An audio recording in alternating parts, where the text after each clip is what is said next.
Un examen más que tengo para vos. Soy Belu de Química con Belu. Genero contenido para que puedas preparar tu materia, para que puedas practicar a la par, para que puedas repasar mientras yo voy resolviendo estos ejercicios. En este caso tenemos este examen final.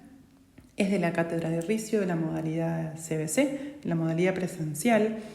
Y fue tomado en la primera fecha de febrero, el 21 de febrero del 2024. A lo que es muy importante, están extremando las medidas de seguridad en los exámenes, no dejan utilizar ningún tipo de dispositivo, solo la calculadora, te piden que dejes la mochila al comienzo del aula y en muchas comisiones hicieron firmar una hoja diciendo que sabían que al final, sí, al finalizar el examen, podían realizarles algunas consultas de manera oral o podían pedirles las hojas donde resolvían los ejercicios. Por lo tanto, no podemos resolver los ejercicios de cualquier manera en nuestra hoja borrador porque a partir de ahora tenemos la posibilidad que nos piden esa resolución.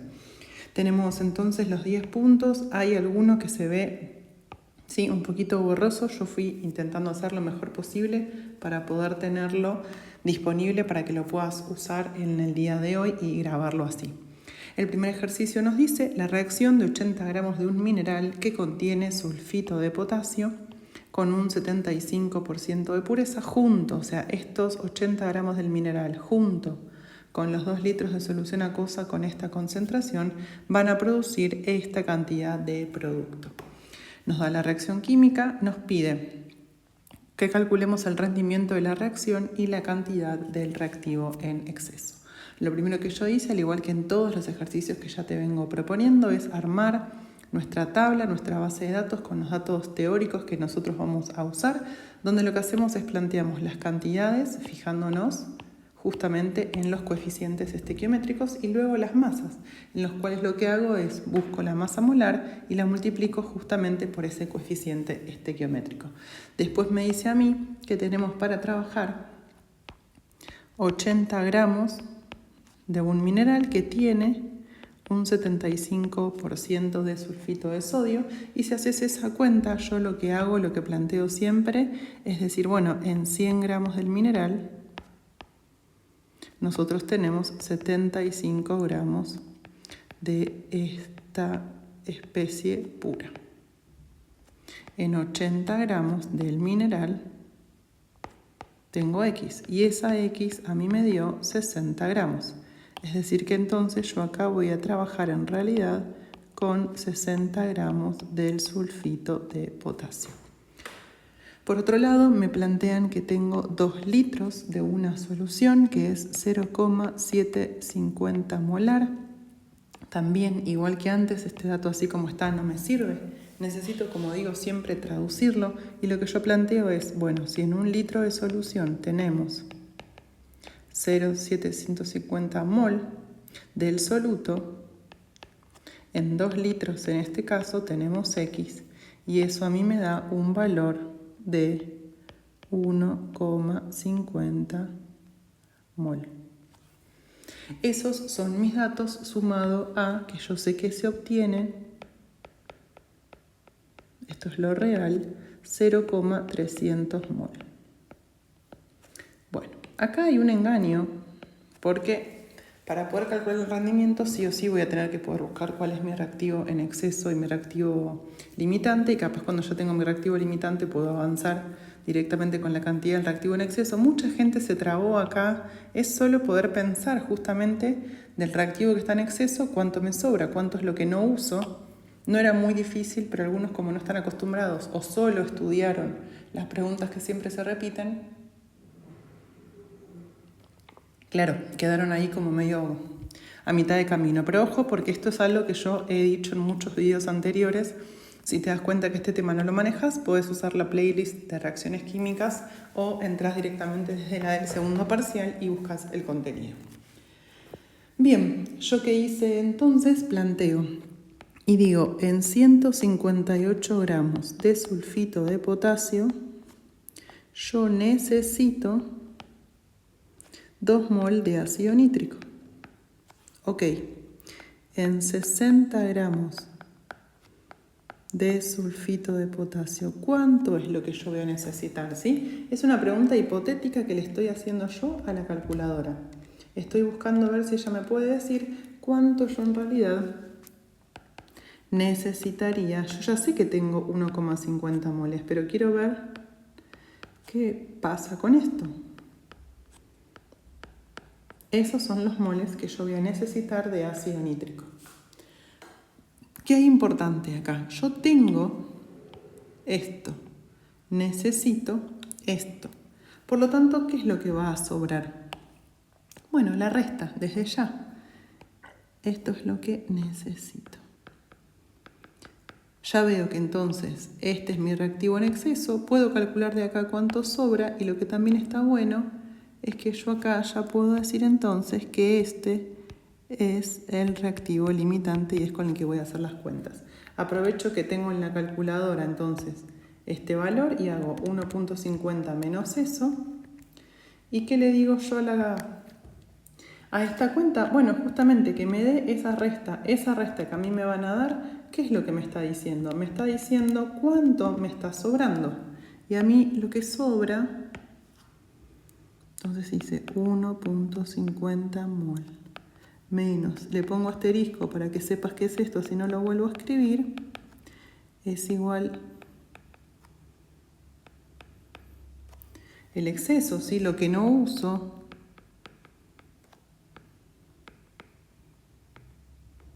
Yo entiendo que esa es la pregunta, ¿sí?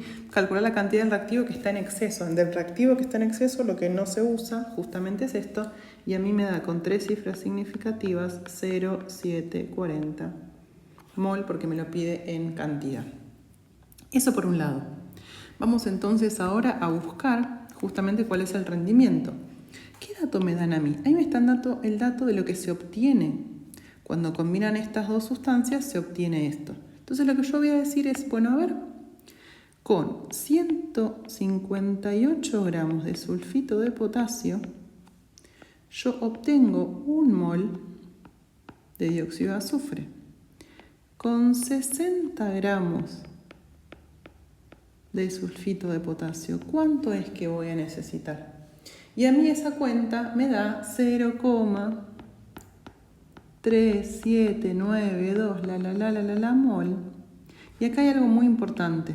¿Por qué? Porque esto es lo obtenido, esto es lo real. Y esto es lo esperado o mi expectativa. Es lo que yo esperaría. Pero no es lo que obtengo, ¿sí? Es lo que yo esperaría y no es lo que yo obtengo. Lo que yo obtengo son los 300 moles, los 0,300. Entonces, ¿cómo saco el rendimiento? ¿Qué voy a hacer? Acordate que la fórmula del rendimiento es el producto obtenido sobre el producto esperado por 100, porque es porcentual.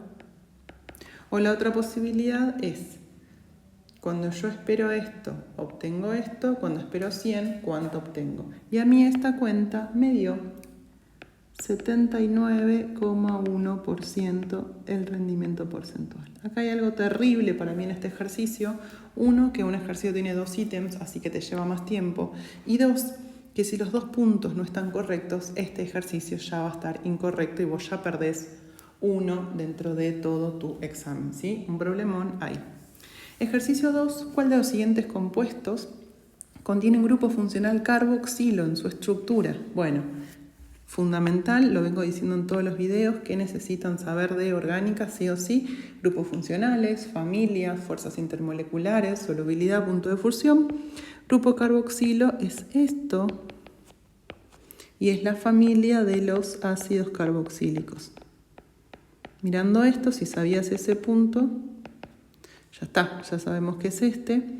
Este es un aldehído, tiene un grupo carbonilo. Este es un alcohol, tiene un grupo oxidrilo o un grupo alcohol. Este es un éter y esto es una acetona que también tiene un carbonilo, ¿sí? Ojo, no dejes de repasar la lista de reproducción de orgánica porque es fundamental tenerlo en cuenta a la hora de ir a rendir sí o sí. Orgánica y buffer lo están tomando ahora siempre, entonces no te juegues con eso, por favor, ¿sí? Por favor, ya tenemos gente que el otro día salió a rendir y dijo, ay, me acordé de vos porque me tomaron orgánica y me tomaron buffer. Y sí. Bien, me dice, se disuelven 37,1 miligramos de una base fuerte. Este es un ejercicio muy parecido a otro final. No me acuerdo si a 1 de diciembre o 1 de julio, pero esto ya apareció. Nos dan la masa molar de la base fuerte y nos dice que se obtiene 1250 mililitros de solución. Me piden que calcule el pH. Vamos por partes. Tengo 37,1 miligramos. Esto equivale entonces a 0,0371 gramos. Y como me dan la masa molar que está ahí como dato, yo calculo y esto me dicen que son 5 por 10 a la menos 4 mol. ¿Mol de qué? Mol de estos. Perfecto. Esto por un lado. Esos moles están en 1250 mililitros. A mí me va a servir tener la concentración molar de esta sustancia, que no va a ser otra cosa que ir a buscar cuántos moles yo tengo en 1 litro o en 1000 mililitros, sino en 1250. Cuando hacemos esa cuenta, a mí me da 4 por 10 a la menos 4 molar. Y es lo que acá es muy importante, es poder pensar cómo se disocia esta sustancia, porque si no, muchos de ustedes lo que harían es menos logaritmo de eso y ya está. Pero ojo, porque esta sustancia en agua, ¿qué le va a pasar?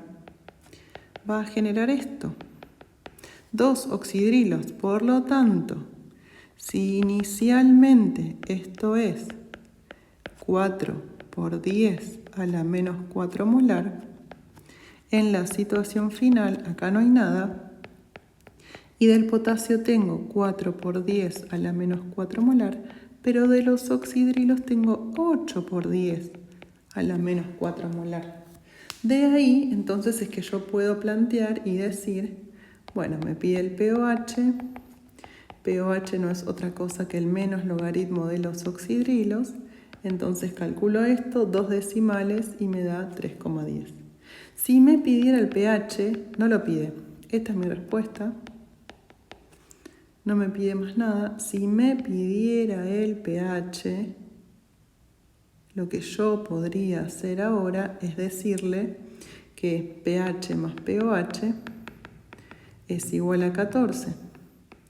Por lo tanto, el pH a mí me va a dar 10,90.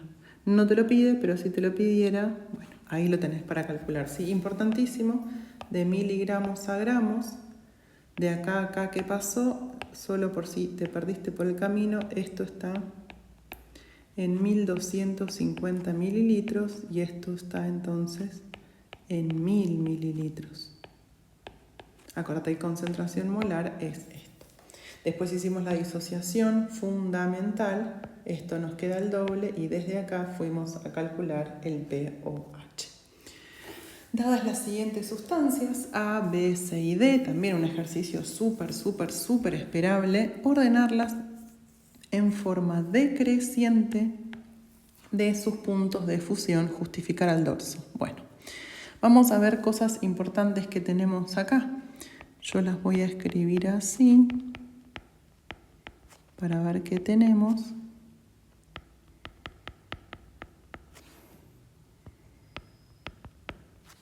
Fundamental, esta es covalente, esta es iónica, esta es covalente y esta es covalente. Entonces yo ya sé que la primera, porque me pide decreciente es algo decrece, es algo cada vez más chiquito, o sea que esto es de mayor a menor. La primera va a ser esto. ¿Cómo diferenciamos de las otras? Bueno, vamos a tener que tener en cuenta las estructuras de Lewis de estos compuestos. Vamos a hacer el tricloruro de fósforo. Acordate, 5 electrones, hace unión covalente con cada uno de los cloros.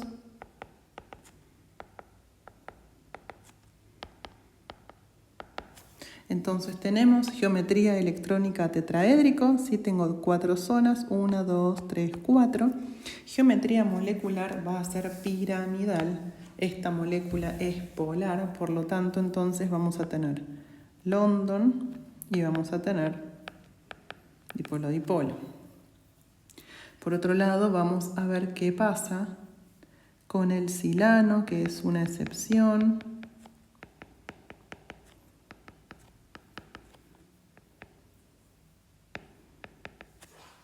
Fíjate que es un compuesto que tiene una geometría electrónica tetraédrica, una geometría molecular también tetraédrica. Tiene entonces es un compuesto no polar porque no tiene un mu total distinto de 0, al contrario, se van a compensar sus vectores y esta molécula solo va a tener entonces interacciones de London. Y finalmente tenemos el dióxido de azufre, que es una molécula que la hemos dibujado varias veces. Sí, nos va a pasar algo así. Yo ya te lo dibujo con la forma, si vos no te das cuenta, obviamente, no pasa nada. Geometría electrónica triangular, geometría molecular angular, entonces también es una molécula que es polar, va a tener entonces London y dipolo-dipolo. ¿Cómo vamos a diferenciar entonces? Si vos buscas las nubes electrónicas, ¿sí? Los zetas de cada elemento, vas a ver que no son muy distintos. Te los quería mostrar, pero no. Bueno, no importa. Si los buscas, vas a ver que no son muy distintos, pero que este tiene mayor que este. Y a su vez tienen mayores sí que estos, porque son moléculas similares en tamaño.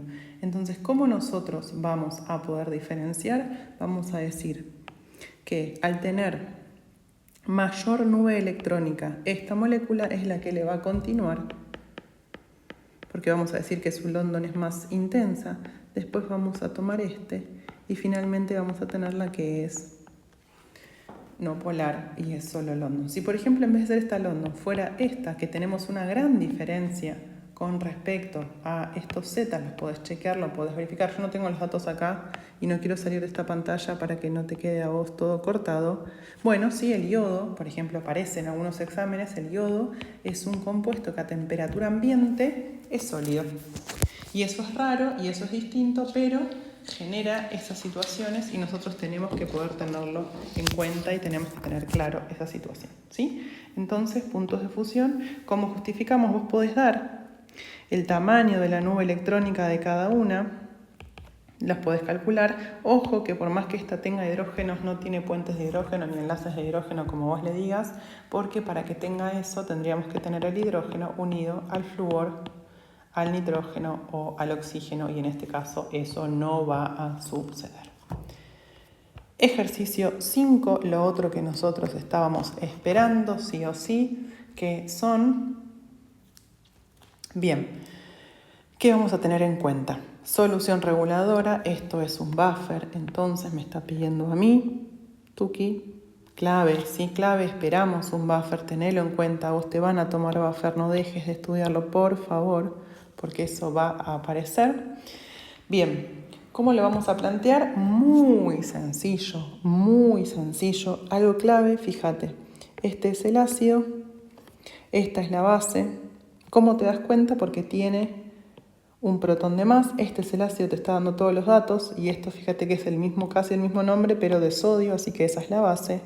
Nosotros, ¿cómo lo vamos a hacer? Vamos a decir, bueno, el pH del buffer es igual al pKa más el logaritmo de la concentración de la base sobre la concentración del ácido.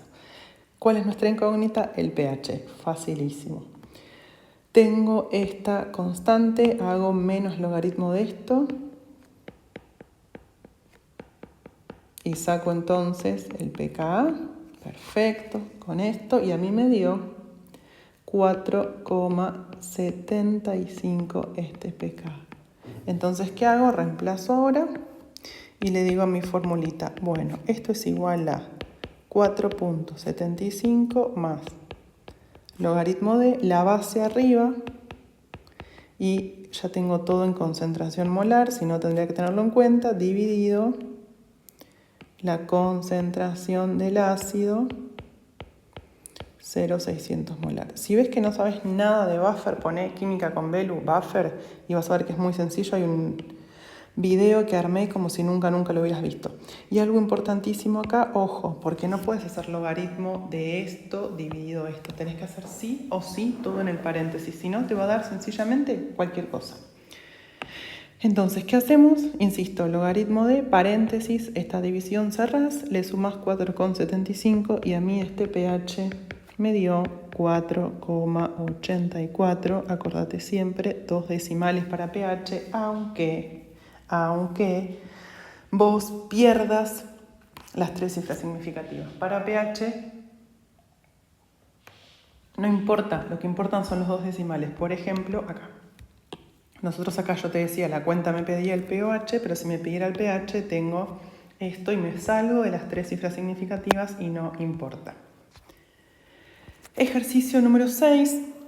Tengo que indicar cuáles son correctas. A me dice, el metano tiene geometría molecular angular según la TREPEB y el valor aproximado de sus ángulos de enlace es de 109. Carbono, vamos a hacerlo más cómodo. Carbono,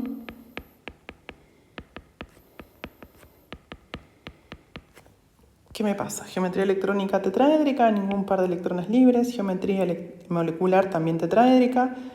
No polar, solo tendría London, así que esto es falso porque dijimos que es una geometría molecular tetraédrica.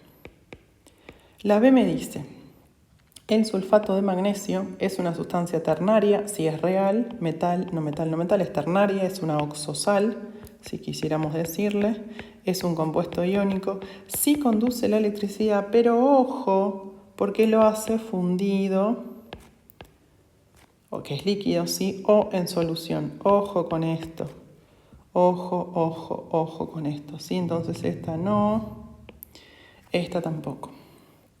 C. Tanto el fluoruro de hidrógeno como el amoníaco son sustancias solubles en agua, sí. Ambas tienen enlaces de hidrógeno, tienen entonces interacciones de London como tienen todas y además tienen dipolo-dipolo, sí. Esta es una molécula que es geometría angular. Esta es lineal pero es polar, así que tienen todo. Sí, tienen London, dipolo-dipolo y puentes de hidrógeno. Y esta es correcta. La D, que tenemos que verla también, ¿por qué? Porque me dice que entre moléculas de tetracloruro de carbono hay interacciones dipolo permanente, es como si me dijera dipolo-dipolo, es parecido a esto, ¿sí? El carbono va a estar unido a justamente, así, 4 cloros, por lo tanto, geometría electrónica tetraédrica, geometría molecular tetraédrica. Todos los átomos son iguales. Si esto fuera un hidrógeno o un flúor o alguno cambiara, esto sería polar, pero esto no es polar. Por lo tanto, solo tiene interacciones de London o dipolos transitorios. No va a tener entonces dipolos permanentes. Bien, la correcta entonces es la C. Ejercicio número 7. Este ejercicio es raro, es distinto a los que hacemos siempre, pero allí vamos. Dice, calcular la masa de agua que se debe agregar a. Entonces tengo 280 mililitros. Vamos a achicar un poco acá. Ahí está, para estar más cómodos. 280 mililitros de una solución de amoníaco, que es 1,20 molar. Me da la densidad. Me dice que es 1,10 gramos sobre centímetros cúbicos. Con estos datos que a mí me está dando, yo puedo calcular primero con los 280 mililitros y el 1,20 molar, yo puedo conocer el número de moles que tenemos acá, que son 0,336 mol de amoníaco, ¿sí? Son los moles de soluto. Y ya que me dice que es el amoníaco, si yo quiero, sabiendo que la masa molar es de 17 gramos, puedo calcular la masa de soluto que tengo acá, que es 5,712 gramos. Además, ya que me dan el volumen y me dan la densidad, yo puedo sacar la masa de la solución y a mí este dato me dio 308 gramos. ¿Qué quiero preparar? Quiero preparar una solución, no me dice más nada, o aparentemente no dice más nada del enunciado, que sea 1,80% masa en masa. Bien, ¿qué me planteo yo entonces acá? Digo, bueno, ¿qué significa esto? Esto significa que cada 100 gramos de mi solución, ¿yo qué es lo que tengo? Tengo 1,80 gramos del soluto. ¿Qué es lo que yo le voy a plantear a esta solución? Voy a decir, bueno, ¿yo qué es lo que sé? Si de acá quiero plantear esto, sabiendo que solo le voy a agregar agua, esta masa de soluto también va a estar acá presente. Y esto es importante porque esta es la característica, lo que nosotros sabemos que tenemos siempre en una dilución. Coinciden estas cosas. Bien, entonces yo, ¿qué voy a tener que tener en cuenta ahora? Voy a tener que tener en cuenta entonces para mí esta masa de soluto y decir, bueno, a ver, ¿y esta masa de soluto? ¿En qué masa de solución va a estar? Entonces, ¿qué hago? Voy a plantear esta regla de 3, donde le decimos, bueno, si en 100 gramos de solución tengo esto, en 5,712, ¿qué masa de solución tenemos nosotros? Y eso es lo que nosotros queremos buscar, ¿no? Decir, bueno, ¿qué masa de solución tengo yo acá? Y yo acá tengo una masa de solución que es 317,3 gramos de solución. La diferencia entre la masa de esta solución y la masa de esta solución, ¿qué es? El agua que yo agrego acá. El agua que yo agrego acá. Ese es el proceso de la dilución, agregar agua a una solución que ya está armada, ¿verdad? Bien, a mí acá lo que me sorprende es que esta es la masa inicial o de la solución concentrada y esta es la masa de la solución diluida o final. ¿Y qué es lo raro? La pequeña masa. Estamos acostumbrados a que le agregamos una gran cantidad de agua, una gran masa de agua. Bueno, evidentemente acá no. Entonces esto que tenemos es lo que directamente nosotros vamos a necesitar tener en cuenta. Entonces, ¿qué voy a hacer yo? La masa final menos la masa inicial. La diferencia es la masa de agua agregada. Estupendo. Con esto hago la cuenta y a mí me da 9,33, si no me equivoco. A ver, vamos a hacer la cuenta por las dudas. 317,3 menos 308, 9,3. Entonces me da 9,30 gramos de agua. Me parece un resultado muy pequeño. Distinto es que acá nos dijeran, por ejemplo, para obtener que acá me digan, suponete, 800 gramos de esta solución. Bueno, si fueran 800 gramos de esta solución, en realidad yo ya tengo la masa, y ahí, pero yo creo que no, sí, que con estos datos estamos, y en función de eso tenemos esto. Ejercicio número 8, típico, ¿sí? El cuco de ustedes, no sé por qué, porque en realidad aparecen un montón de lados, y esto ya apareció en algún final, si no me equivoco, de julio del año pasado también, pero es como que a ustedes esto no les gusta, lo anulan, y después cuando vuelve a aparecer decimos, ¡ay, me volvieron a tomar esto! Bueno, yo tengo en un recipiente, vamos por partes. En este recipiente yo tengo acá una masa de 8,25 gramos de esto. Y está en estado gaseoso.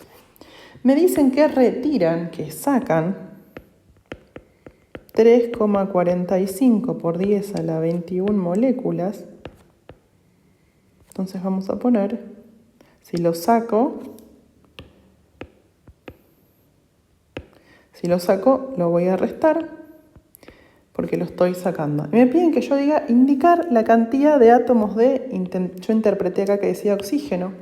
O sea que lo que a mí me piden son los moles de átomos de oxígeno que quedan. Bueno, hice algo muy sencillo, ¿no? Yo transformé esta masa con la masa molar que a mí me dio 80 gramos mol. Con esa masa molar, esta cantidad a mí me dio 0,10, 3, 1, 2, 5, moles. Que cuando lo pasé a moléculas, para trabajar en moléculas, a mí me dio 6,208125 aproximadamente por 10 a la 22 moléculas. Entonces, si tenía inicialmente esto y resté esto, me quedaron, a mí me quedan, tuki,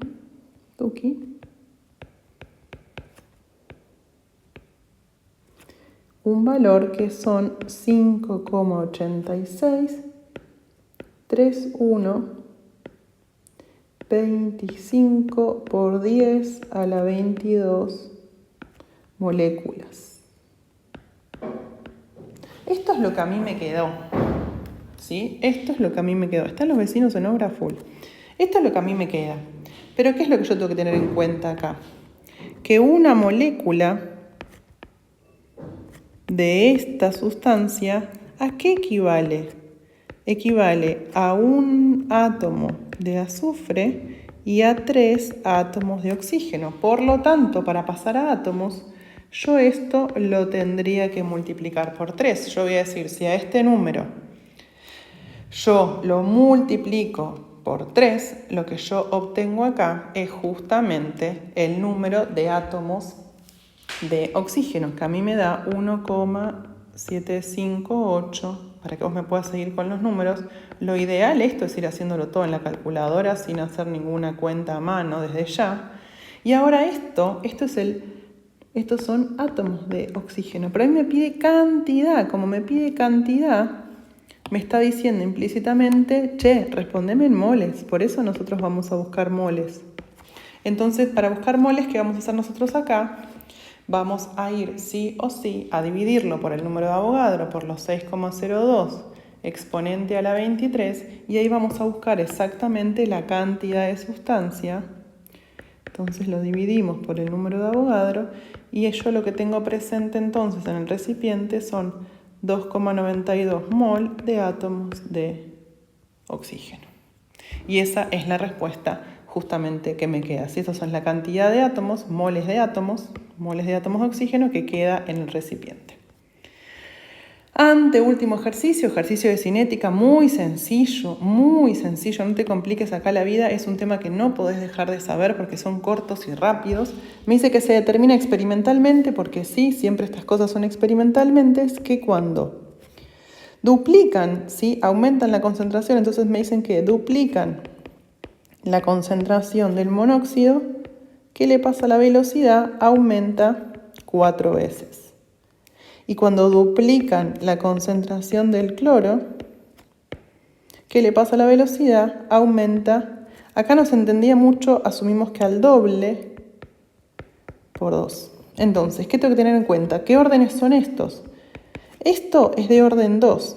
¿Por qué?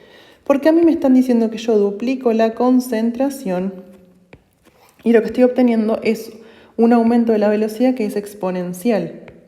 Yo multiplico por 2, aumenta 4, multiplico por 3, aumenta 9, multiplico 4, aumenta 16. Es exponencial.